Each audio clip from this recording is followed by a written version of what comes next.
So start ना next one shot video जो कि होने वाला है अपना सेल्फ मैनेजमेंट के ऊपर, जिसके अंदर अपना फर्स्ट सेशन स्टार्ट होता है स्ट्रेस मैनेजमेंट से। तो देखो सबसे पहला अपना सेशन आता है स्ट्रेस मैनेजमेंट। इसके अंदर स्ट्रेस मैनेजमेंट है तो सबसे पहले अपने को देखनी पड़ेगी डेफिनेशन कि स्ट्रेस क्या होता है बेसिकली। तो देखो स्ट्रेस क्या होता है, अपने पास स्ट्रेस की डेफिनेशन यहाँ पे लिखी है। Stress can be defined as our emotional, mental, physical and social reaction to any perceived demands or threats. These demands or threats are called stressors as the reason of stress। देखो सबसे पहले अपन stress समझे तो stress होता क्या है। Stress एक तरीके का इमोशन है, एक तरीके का फीलिंग है जो कि आप लोग फील करते हो। अब वो फीलिंग कैसा हो सकता है, इमोशनल हो सकता है, मेंटल हो सकता है, फिजिकल हो सकता है, सोशल रिएक्शन हो सकता है किसी भी प्री रिसीव्ड डिमांड्स और या फिर थ्रेट्स के ऊपर। ठीक है, तो यही जो डिमांड्स होती हैं, यही जो थ्रेट्स होती हैं, इन्हीं को अपन क्या बोलते हैं, स्ट्रेसर्स बोलते हैं बेसिकली। और ये जो स्ट्रेसर्स होते हैं, ये स्ट्रेसर्स रीजन बनते हैं किसका, स्ट्रेस का। अब इसमें देखो आगे अपने को कुछ बताया कि एग्जांपल्स क्या हो सकते हैं अपने पास स्ट्रेस के।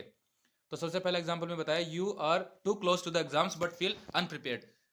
स्ट्रेस आपको कब हो सकता है, स्ट्रेस एक तरीके की फीलिंग है। मैंने बताया कि जो काम आप करना चाहते थे बट आप कर नहीं पा रहे हो, तो वो आपके लिए क्या है, स्ट्रेस है। तो यहाँ पे क्या बताया अपन ने, you are too close to the exams but feel unprepared. आपके एग्जाम्स आने वाले हैं बट आप अभी तक उसके लिए प्रिपेयर्ड नहीं हो, तो वो आपके लिए क्या हो जाएगा, स्ट्रेस हो जाएगा। यहाँ पे सेकंड एग्जाम्पल अगर अपन देखें, you are experiencing a loss of someone close in the family.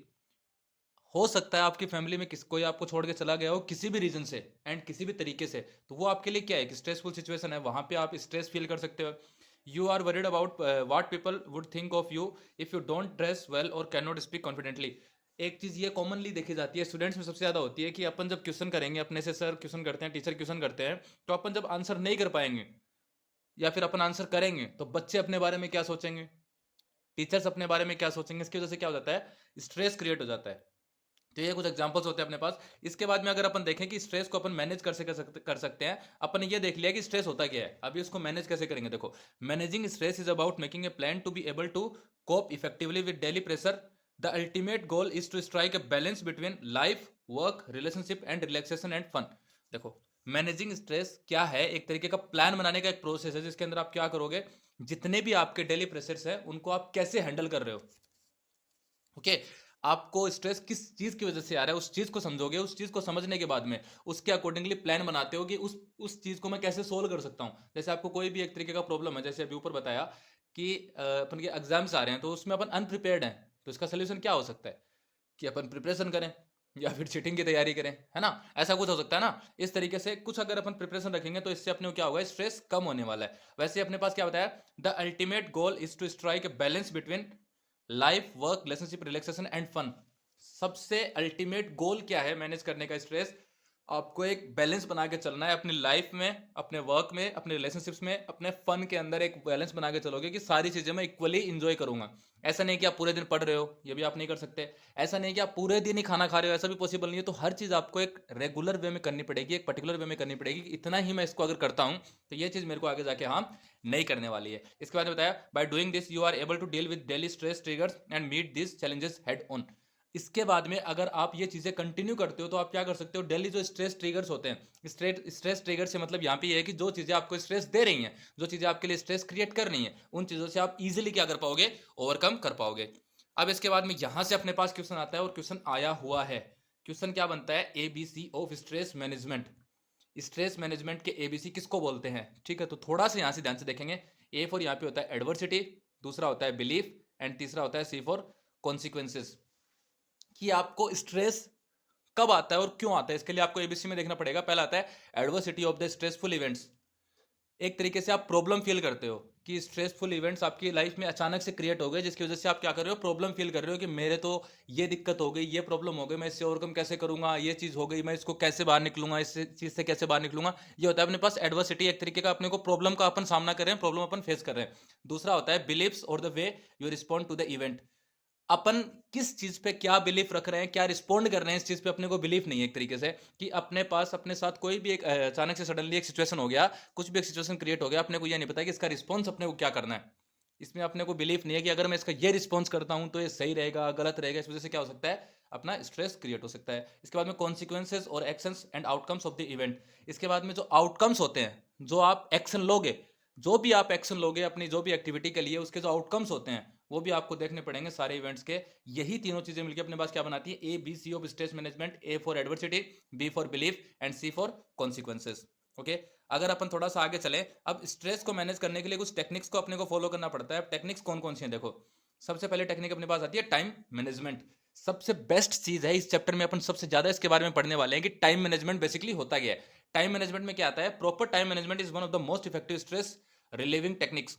अगर आप प्रॉपर टाइम मैनेजमेंट करते हो तो आप एकदम बेस्ट तरीके से अपना क्या कर सकते हो, स्ट्रेस मैनेजमेंट कर सकते हो। कैसे, कि आपको अब ये बताएगा कि कितनी चीज को मेरे को कितना टाइम देना है। ठीक है, टाइम मैनेजमेंट बेसिकली होता क्या है, आपको बाउंड नहीं हो जाना है कि मेरे को 4 बजे पढ़ने बैठना है, ये कोई टाइम मैनेजमेंट नहीं है।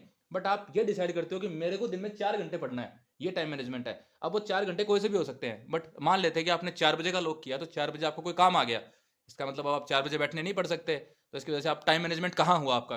बट आपने ये डिसाइड कर रखा है कि मेरे को 4 घंटे पढ़ना है दिन में, तो उससे फायदा क्या होगा कि आप कहीं भी गए हुए हो, आपको अगर 4 घंटे दिन में मिल रहे हैं तो कोई भी 4 घंटे में फिर आप पढ़ सकते हो। इसके बाद नेक्स्ट आता है physical exercise and fresh air, जो कि मोस्ट इंपॉर्टेंट है। वो चाहे स्ट्रेस मैनेजमेंट हो, चाहे किसी भी टाइप का मैनेजमेंट हो, अपनी बॉडी के लिए बहुत ज्यादा यूजफुल है। Physical exercise and fresh air अपने को मिलनी चाहिए प्रॉपरली। ऐसे नहीं कि आज आपने एक्सरसाइज कर ली, अब 1 महीने बाद देखेंगे, 2 महीने बाद देखेंगे, ऐसा नहीं होना चाहिए। आपको प्रॉपरली रेगुलरली फिजिकल एक्सरसाइज करनी है। अब ये अपने को कैसे हेल्प करता है देखो, a healthy life style is essential for students. जरूरी है हेल्दी लाइफ स्टाइल, किस लिए, कि आप जब पढ़ोगे तो आप एटलीस्ट उसके लिए प्रिपेयर रहोगे, तभी तो पढ़ोगे ना। आपको बैठते नींद आ रही है, आप बैठ सकते नहीं हो, बैठते ही नीचे गिर रहे हो, तो आप कैसे पढ़ोगे। तो सीधा सा मतलब ये है कि प्रॉपर हेल्दी डाइट अपने को रखनी है, हेल्दी लाइफ स्टाइल अपने को रखनी है। Stress is generally lower in people वो मेंटेन ए हेल्दी रूटीन। अगर आपके अंदर हेल्दी रूटीन है तो आपके अंदर स्ट्रेस आने का बहुत कम चांस रहेगा। Doing yoga, meditation and keep breathing, sorry deep breathing exercises help in proper blood circulation and relax the body.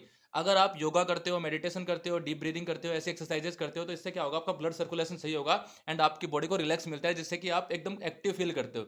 Even taking a walk और playing in the park help you get a lot of fresh oxygen which will help you become more active. अगर आप normal park वगैरह में घूमते हो तो भी आपको फ्रेश ऑक्सीजन मिलती है, जो कि आपको किस चीज़ में हेल्प करेगी, एक्टिव होने में हेल्प करने वाली है। इसके बाद में आता है most important point, healthy diet. अभी जो मैं बता रहा था, अगर आप एक हेल्दी डाइट फॉलो करते हो तो देखो इससे अल्टीमेटली बहुत सारे फायदे होते हैं। आपकी बॉडी में एक्टिवनेस रहेगी और आप कभी भी डल फील नहीं करोगे, कॉन्फिडेंट फील करोगे। Having healthy diet will also help you reduce stress.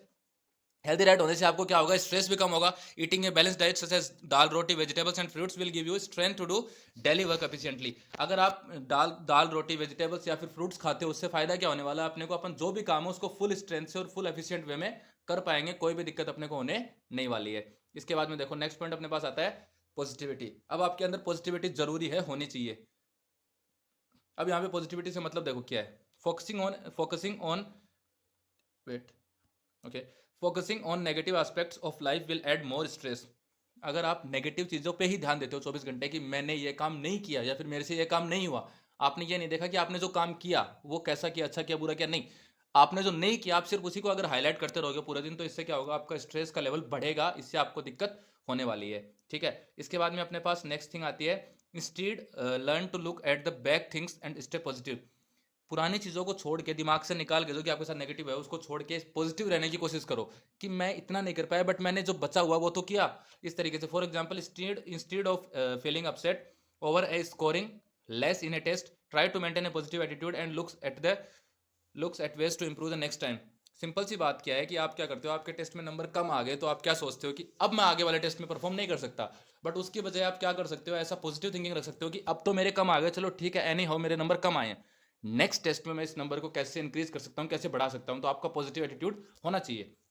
इसके बाद में अपने पास आता है स्लीप। अब स्लीप देखते इसका मतलब ये नहीं है कि आपको पूरे दिन सोना है। स्लीप से मतलब ये है कि एटलीस्ट आपको 7 आवर्स की स्लीप जरूरी है अपने ब्रेन को रेगुलरली रिचार्ज होने के लिए, मेंटेन होने के लिए, काम करने के लिए एटलीस्ट। अब आपको इतना अपने मोबाइल का पता है कि मेरा मोबाइल में आधे घंटे लगाऊंगा तो 50% चार्ज होगा, एंड वापस आधे घंटे लगाऊंगा तो एक ये 100% फुल चार्ज हो जाएगा। तो ये चीज़ अपने माइंड के साथ भी होती है, अपने ब्रेन के साथ भी होती है। उसको अगर अपन रिलैक्स से नहीं करेंगे, 6 से 7 घंटे की नींद पूरी नहीं करेंगे, इसकी वजह से अपना ब्रेन रिलैक्स नहीं होता है और अपने को काफ़ी सारी दिक्कत हो सकती है। तो आपको एक प्रॉपर स्लीप लेना है और अच्छे से सोना है। ऐसा नहीं कि आधे घंटे आधे घंटे करके आप 10-12 बार सो रहे हो। कंटिन्यूसली आपको एटलीस्ट 6 से 7 घंटे की स्लीप करनी है। इसके बाद में आता है holidays with family and friends. आपको अपनी फैमिली के साथ टाइम स्पेंड करना चाहिए, जितना ज़्यादा हो सके उतना ज़्यादा करना चाहिए। Going to relatives place such as your grandfather's house और new place during your summer vacation can help you break from the normal routine and come back fresh. आपके कोई भी हो सकता है, आपका रिलेटिव, उसके रिलेटिव के पास जाइए, उससे बातें कीजिए, उससे मिलिए, नए लोगों से मिलिए। इससे फायदा क्या होगा, आपको एक ये पता चलेगा कि हाँ बाहर की दुनिया भी कुछ है, उसमें भी कुछ चल रहा है। यानी आप एक ही एक जगह फंसे नहीं रहोगे, एक ही एक चीज़ दिमाग में नहीं रखोगे कि मेरे से नहीं हो रहा है, मेरे में नेगेटिविटी है, मैं फ्रेश एयर नहीं ले पा रहा हूँ। ये चीज़ों से बाहर निकलोगे। वैकेशंस में घूमना चाहिए, और वैकेशंस में नहीं, अगर आपको मौका मिलता है तो संडे टू संडे जैसे भी आपको मौका मिलता है आप बाहर घूमिए, आपके स्ट्रेस मैनेजमेंट के लिए बेस्ट होता है। इसके बाद में नेक्स्ट आता है ability to work independently. If you can become a calm and relaxed person, you will have the ability to work independently. अगर आप एक काम और रिलैक्स्ड पर्सन हो, काम मतलब शांत शांत किस्म के आदमी हो, शांत किस्म के बच्चे हो, तो इससे फायदा क्या होगा कि आप अपनी लाइफ में रिलैक्स फील करोगे, एंड रिलैक्स फील करोगे तो आपके अंदर इंडिपेंडेंटली काम करने की एबिलिटीज आ जाएंगी, जैसे कि becoming self aware, self monitoring and self correcting. आप क्या कर सकते हो, खुद को सेल्फ अवेयर कर सकते हो, यानी अपने बारे में सारी चीजें जान सकते हो कि हाउ एम आई और वू एम आई। ये जरूरी है आपके लिए जानना कि आप क्या कर सकते हो, किस चीज के लिए आप कैपेबल हो, क्या आप नहीं कर सकते। एटलीस्ट आपको ये चीजें पता होनी चाहिए। And self monitoring, self correcting की फैसिलिटीज भी आपके अंदर हो जाएंगे, एबिलिटीज भी आपके अंदर हो जाएंगे। Knowing about knowing what you need to do, आपको ये पता लगेगा कि अब आप क्या करना चाहते हो या फिर क्या करना चाह रहे हो लाइफ में। Taking the initiative rather than being told what to do, आप खुद इनिशिएटिव लोगे, ऐसा नहीं कि कोई आपको बोले कि आपको करना है। जैसे असेंबली की बात करें, मैं आपको आके बोलूं कि आपको कल असेंबली करवानी है, उसके बजाय मैं आता हूं क्लास में कि कौन कौन असेंबली करेगा, तो आप खुद बोलते हो कि sir me will join, I will join, ऐसे करके कि हम ये असेंबली करेंगे, हम लोग असेंबली में खुद से ज्वाइन होने वाले हैं। ठीक है, कि I will be there first. ऐसे ही आपको इनिशिएटिव्स लेने हैं, कोई भी काम हो सकता है। Recognising your mistakes and not blaming others, अगर आपसे कोई गलती होती है तो उसको पहचानना है, उसको एक्सेप्ट करना है, ऐसे नहीं कि अपन सामने वाले को हमेशा ब्लेम कर रहे हैं। Having the ability and the will to learn continuously, ये एक सबसे अच्छी खूबी आपके अंदर होनी चाहिए। एक ऐसी एबिलिटी, एबिलिटी मीन्स क्या है कि यहाँ पे कि आप कंटिन्यूसली लर्न करते रहो। कभी भी आपने कुछ भी सीखा तो आपको ये नहीं सोचना है कि बस मैं तो बहुत कुछ जानता हूँ, मेरे को बहुत कुछ आता है, ऐसा नहीं होता है। आपको हमेशा कुछ ना कुछ सीखने की एक हैबिट होनी चाहिए। अब यहाँ से अपने पास क्वेश्चन आता है इमोशनल इंटेलिजेंस। इसको थोड़ा ध्यान से देखेंगे कि इमोशनल इंटेलिजेंस होता क्या है। Emotional intelligence is the ability to identify and manage one's own emotion as well as emotions of others. ये इमोशनल इंटेलिजेंस एक तरीके का एबिलिटी है जिसके अंदर अपन क्या करते हैं, एक पर्सन के इमोशंस को समझते हैं। ठीक है, अपने इमोशंस अपन समझ सकते हैं बहुत इजीली कि मेरे दिल में क्या चल रहा है, मेरे दिमाग में क्या चल रहा है, मैं कैसा फील कर रहा हूँ। यही चीज अगर अपन सामने वाले के इमोशंस को समझते हैं, वही प्रोसेस अपने लिए, वही एबिलिटी अपने लिए क्या कहलाता है, इमोशनल इंटेलिजेंस। अब देखो इसके अंदर कुछ पॉइंट्स आते हैं। पहला आता है इमोशनल अवेयरनेस। अब इमोशनल अवेयरनेस मतलब क्या है, the ability to identify and name one's own emotions. अपने को एटलीस्ट पता होना चाहिए कि मैं अभी क्या सोच रहा हूँ। ठीक है, कि मेरे दिमाग में क्या है। अगर मेरे से सामने वाला पर्सन कोई बात करने आता है तो मेरे को एटलीस्ट ये तो पता रहे कि मैं उससे बात करने में इच्छुक हूँ कि नहीं हूँ। वो है कि नहीं है वो सेकंड थिंग है, एटलीस्ट आपका तो कंफर्म रहे। ऐसा नहीं कि वो बोले जा रहा है आप सुनते जा रहे हो, कोई मतलब ही नहीं, ऐसा नहीं। एटलीस्ट आपको पता रहे कि हाँ I am ready to listen और I am ready to speak, ऐसा कुछ। Harnessing emotions, the ability to harness and apply emotions to task like thinking and problem solving. अब आपके अंदर एक ऐसी एबिलिटी होनी चाहिए कि आप एक जो आपको बात बताई जा रही है उसके अकॉर्डिंगली आप अपने इमोशन शो कर सको। ऐसा नहीं कि कोई बोले जा रहा है आप सुने जा रहे हो, बस बात खत्म हो गई, हाँ या ना, बात फिनिश, ऐसा नहीं। अगर आपको कोई बात बोल रहा है तो उसके अकॉर्डिंगली आपको अपने इमोशंस को अप्लाई करना होता है और प्रॉब्लम सॉल्विंग स्किल्स पे काम करना होता है। इसके बाद में आता है managing emotions, the ability to regulate one's own emotion when necessary and help others to do the same. Managing emotion में एक ऐसी एबिलिटी है आपकी, या फिर आपके अंदर होनी चाहिए कि आप खुद के इमोशंस को कंट्रोल कर सको। अगर अगर आपको ज़रूरत पड़े तो सामने वाले पर्सन को भी इमोशन को समझ सको, उसके अकॉर्डिंगली उससे बात कर सको, डिस्कस कर सको कि क्या उस चीज़ उसको ज़रूरत है, क्या उस चीज़ की ज़रूरत उसको नहीं है, इस तरीके से पहचान सको। Some steps to manage emotional intelligence are as given below. आप इमोशनल इंटेलिजेंस को कैसे मैनेज कर सकते हो, इसके लिए कुछ स्टेप्स दिए हैं। Understand your emotions, observe your behaviour and note the things you need to work on. You can then work on the things you need to improve. आपको सबसे पहले ये ऑब्जर्व करना है कि आपका बिहेवियर क्या है। बिहेवियर मीन्स कि आप क्या चीज़ें पसंद करते हो करना, क्या चीज़ें नहीं पसंद करते हो, उन चीज़ों को आपको रेगुलेट करना है, जिससे आपको पता चल जाएगा कि हाँ ये चीज़ें मैं करना चाहता हूँ और ये चीज़ें मैं करना नहीं चाहता। फिर आप जो नहीं करना चाहते हो उस चीज़ों पर आप क्या कर सकते हो, इंप्रूवमेंट कर सकते हो अपनी लाइफ में। दूसरा आता है अपने पास rationalise, do not take decisions abruptly, be rational in your thinking. ऐसा नहीं है कि आप जो भी डिसीजन ले रहे हो वो जैसे किसी से सुना तो ले लिया, ऐसे गुस्से में आके ले लिया, इस तरीके से एक तरीके से नेगेटिव आपको डिसीजंस नहीं लेने हैं। पूरा किसी भी एक जो आपके थॉट आ रहा है दिमाग में उसके ऊपर पूरा अच्छे से सोचना है, विचार करना है, उसके बाद में उसके अकॉर्डिंगली क्या करना है, उस पर आपको डिसीजन बनाना है। इसके बाद में practice, do meditation and yoga to keep yourself काम।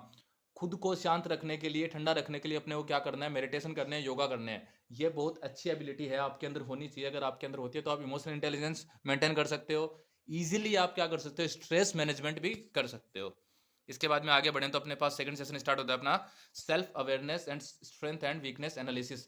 अब यहाँ पे कुछ डेफिनेशंस बनेंगे self awareness, strength and weakness analysis के अंदर। तो स्टार्ट करते हैं techniques for identifying your strength and weaknesses. Techniques क्या क्या है आपके पास स्ट्रेंथ और वीकनेसेस को रिकॉग्नाइज करने की। सबसे पहला अपना फाइंडिंग स्ट्रेंथ्स और एबिलिटीज, कि अपनी स्ट्रेंथ्स और एबिलिटीज को कैसे फाइंड करेंगे। Think of anything that you are always successful at. सबसे बड़ी एबिलिटी आपकी क्या होगी जिस चीज़ को आप करने में हमेशा सक्सेसफुल रहे हो। एक ऐसी चीज़ के बारे में सोचिए, एक ऐसी चीज़ के बारे में दिमाग में लाइए कि जो आपने जब भी किया है उसमें सक्सेस हासिल किया, आप उस चीज़ को 100% कंप्लीट किए हो जब भी आप उसको किए हो और सक्सेसफुली किए हो। Think about what others like in you. दूसरे लोगों को आपके अंदर क्या पसंद है, ये चीज़ भी आपको एग्जामिन करनी पड़ेगी। तब आप क्या कर सकते हो, अपनी स्ट्रेंथ को फाइंड कर सकते हो, एबिलिटीज़ को फाइंड कर सकते हो। Take out time and think about what you do well.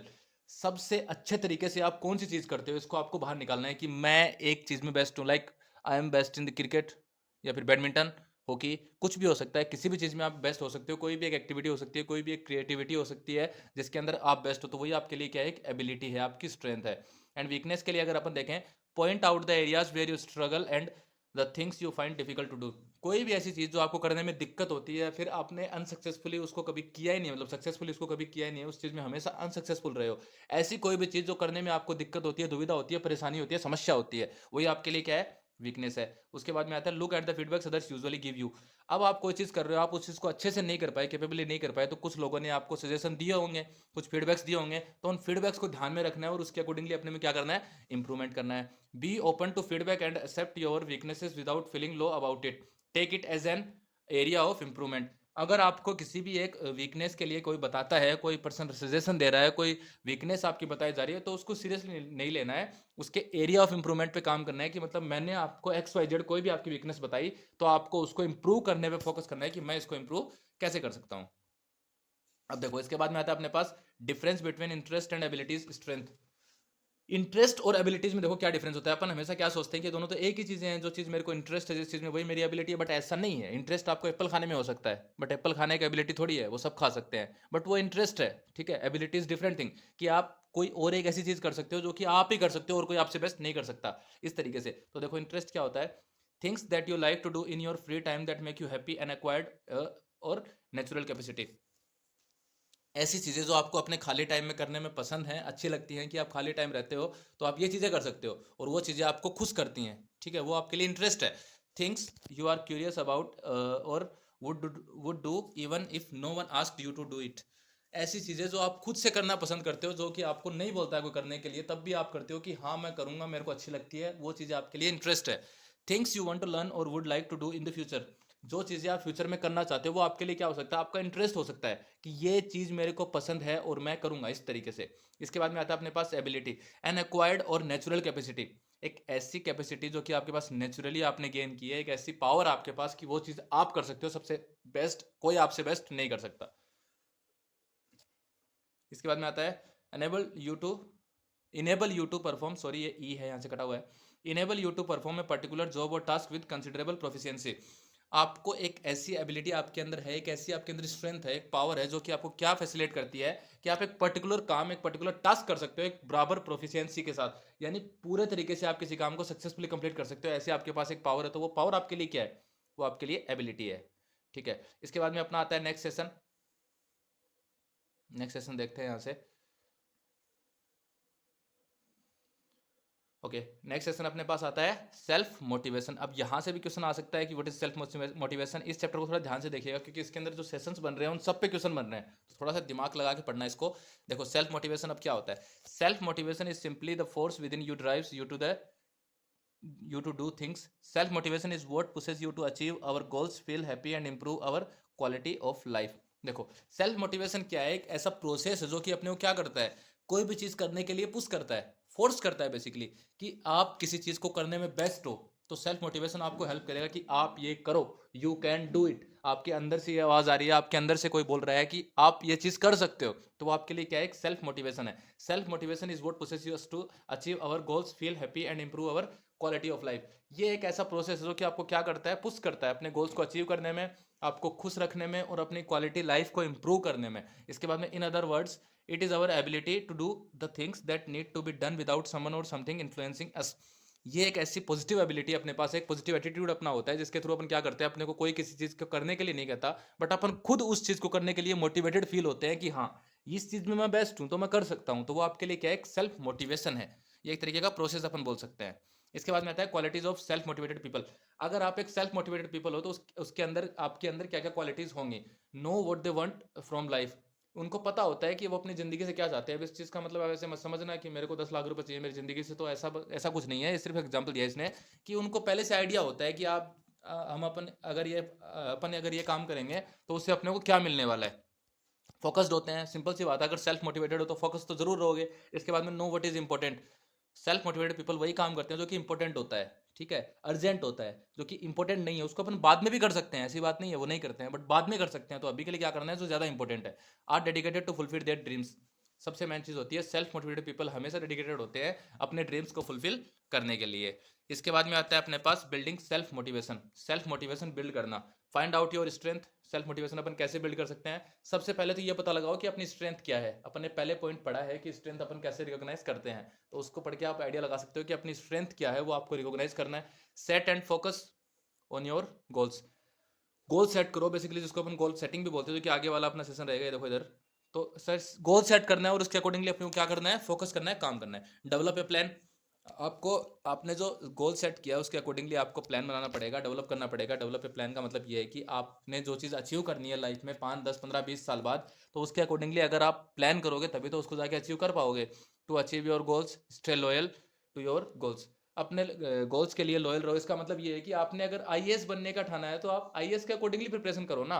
आपने आईएएस का बनने का ठाना है, आप प्रिपरेशन कर रहे हो और किसी चीज़ की, तो आप आईएएस तो बन नहीं सकते, सिंपल सी बात है। तो इस तरीके से आपको लॉयल्टी रखनी है।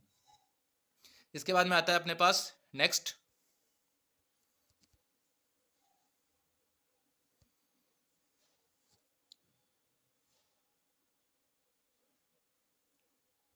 सेशन 4 आता है अपने पास self regulation and goal setting. इसको थोड़ा ध्यान से देखना, यहाँ से गोल्स वगैरह के बारे में क्वेश्चन पूछता है, स्मार्ट वगैरह के बारे में क्वेश्चन पूछता है। देखो सबसे पहले क्या बताया, they are just set a dream. Wait, यहाँ से करते हैं।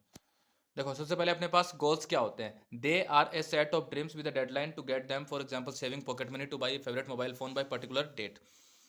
गोल्स क्या होते हैं, अपन एक पर्टिकुलर डेडलाइन सेट करते हैं, किसके लिए, अपने ड्रीम्स के लिए।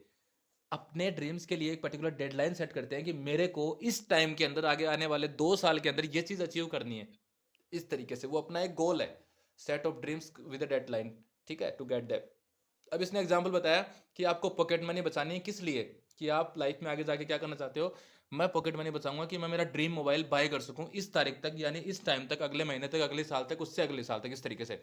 अब गोल सेटिंग क्या है, it's all about finding and listening, sorry, it's all about finding and listing your goals and then planning on how to achieve them. Goal setting means क्या है, आप सबसे पहले गोल बनाओ एंड उस गोल के अकॉर्डिंगली आपको काम क्या करना है, वो सारी चीजें अपने पास क्या होती हैं, गोल सेटिंग के अंदर आती है। इसके बाद में नेक्स्ट पॉइंट अपने पास आता है हाउ टू सेट गोल्स, कि अपन गोल्स को सेट कैसे करेंगे। देखो we can use SMART method to set goals. अब यहां से एक क्वेश्चन आता है सीधा सा कि स्मार्ट स्टैंड्स फॉर, कि स्मार्ट क्या होता है।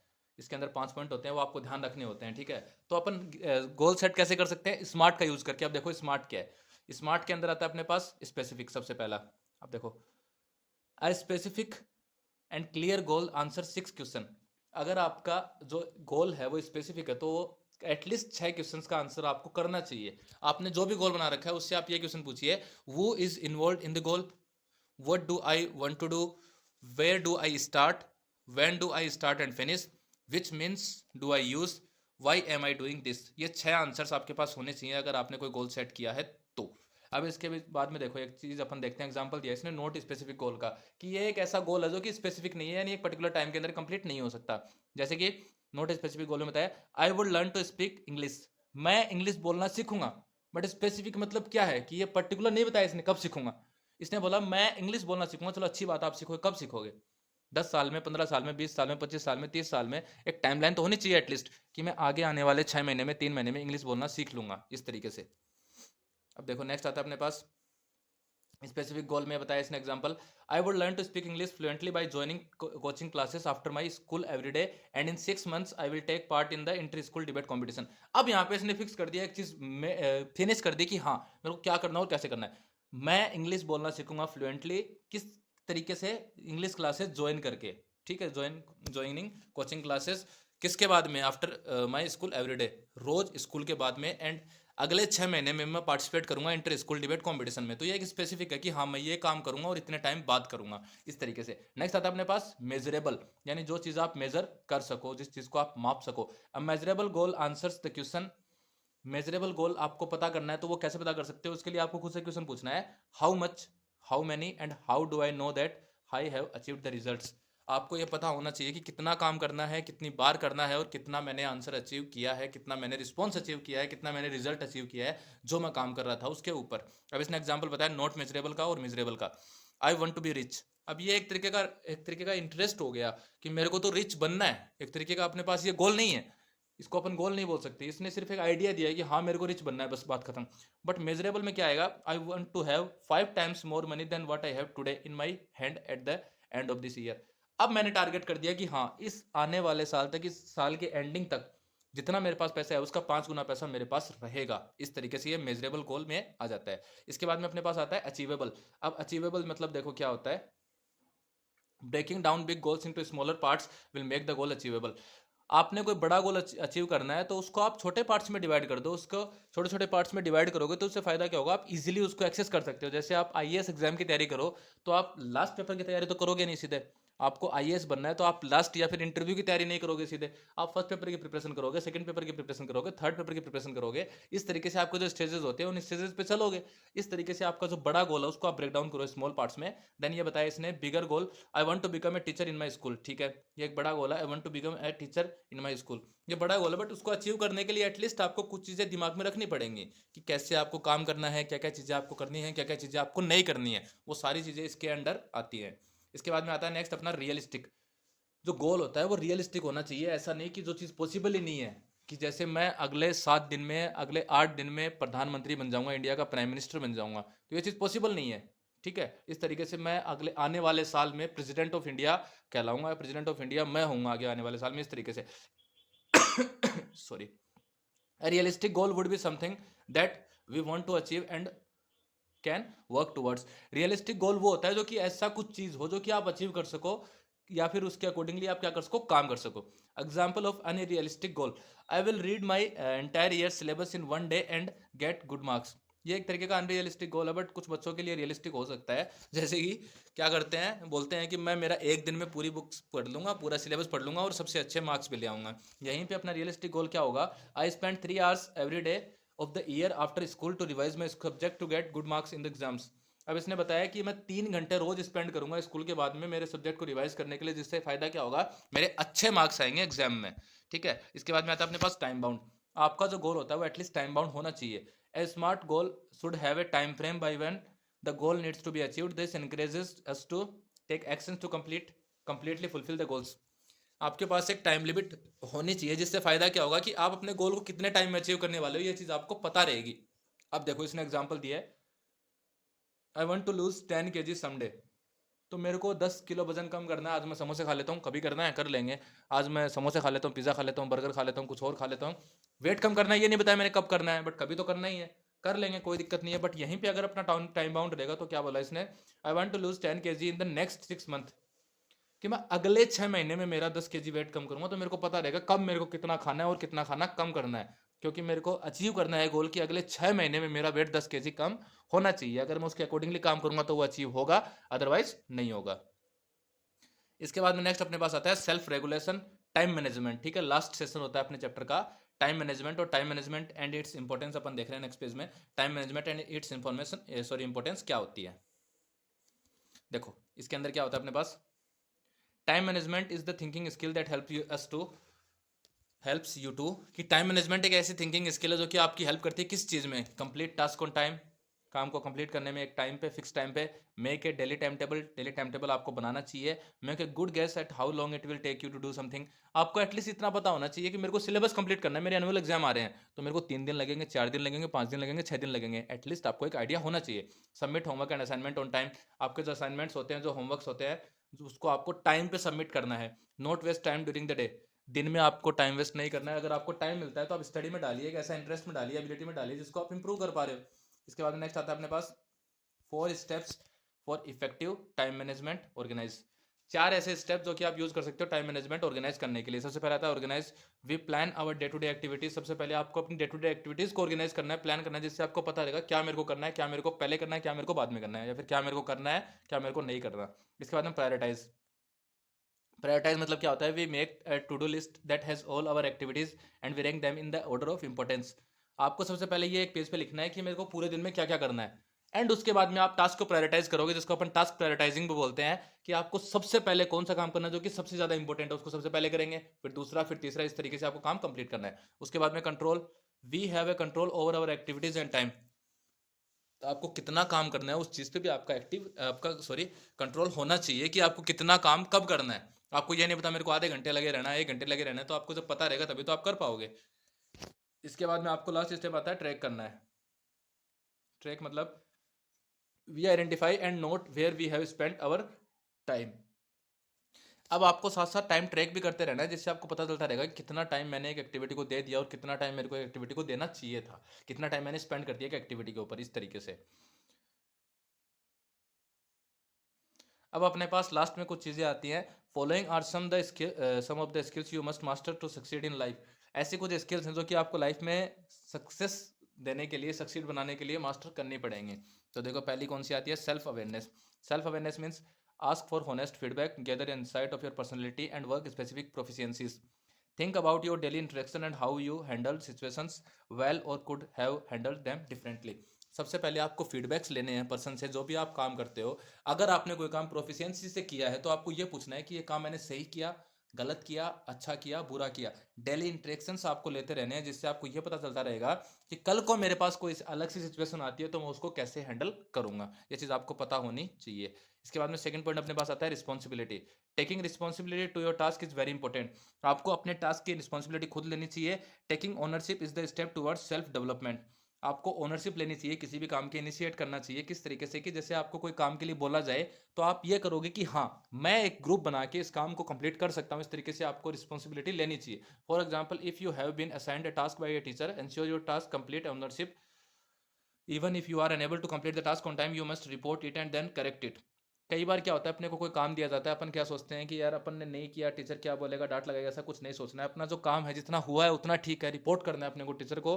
तो अपने को अगर अपन टाइम पे रिपोर्ट करते हैं सही से, तो अपने को हो सकता है कि बाद में उसको करेक्ट करने का मौका मिल जाए। बट अपने को करना है क्या है? रिस्पॉन्सिबिलिटी से काम करना है। जो भी काम है उसको रिस्पॉन्सिबल होकर कंप्लीट करना है। Time management. Prioritizing the things you have to do, remove waste and redundancy of from work, make a timetable and follow it diligently। अब देखो इस चीज का मतलब क्या होता है अपने पास, कि आपको जो टास्क होते हैं उनको प्रायोरिटाइज करना। भी मैंने बताया प्रायोरिटाइजिंग टास्क के अंदर कि आपको हर एक टास्क को प्रायोरिटाइज करना है, और प्रायोरिटाइजिंग के साथ में ये भी करना है कि किस टास्क को मेरे को कितना टाइम देना है, कितने टाइम में कौन सा टास्क कंप्लीट करना चाहिए, कौन सा टास्क पहले कंप्लीट होना चाहिए, और मेरे पास टास्क डुप्लीकेशन नहीं होना चाहिए। इसके मतलब ये है कि आपने जो एक काम एक बार कर दिया, ऐसा नहीं कि दिमाग में उसी को रख रहे हो, उसी के लगे हुए हो, वो काम कंप्लीट हो चुका है तो उसको अपन हटा सकते हैं, नया टास्क अपन स्टार्ट कर सकते हैं। अब लास्ट पॉइंट अपने पास आता है adaptability. Stay current with best practices and read up to new information always. Prepare your self for new changes so that you can transition seamlessly. आप क्या कर सकते हो? अपनी जो बेस्ट प्रैक्टिसेस होती है, आपने जो अच्छे काम किए, जो न्यू इन्फॉर्मेशन आपके पास है, उनके साथ अपडेट रहना चाहिए। जिससे फायदा क्या होगा कि आप अपने अंदर जो भी चेंजेस रिक्वायर्ड है वो चेंजेस सारे कर पाओगे और एफिशिएंटली अपना काम कर पाओगे। अब लास्ट में मैंने मेरे चैनल का प्रोमो दिया है कि आप चाहे तो पाइथन विद करण को सब्सक्राइब कर सकते हैं। इससे फायदा क्या होगा कि आपको जो मैं वीडियोस अभी दिखा रहा हूँ, जिस चैनल पे आप ये वीडियोस देख रहे हैं, वो आपको सारे वीडियोस एक साथ मिल जाएंगे प्लेलिस्ट के अंदर। एंड सेकंड थिंग, आपको ये जो पीडीएफ अभी अपन ने पढ़ा है वो भी आपको डिस्क्रिप्शन में मिल रहा होगा, उसको भी आप डाउनलोड करके पढ़ सकते हैं अगर आपको चाहिए होता है तो। अगर ये वीडियो पसंद आया तो वीडियो को लाइक कीजिएगा, चैनल को सब्सक्राइब कीजिएगा। मैं मिलूंगा ऐसे इंटरेस्टिंग नेक्स्ट वीडियो में, तब तक के लिए बाय बाय, टेक केयर।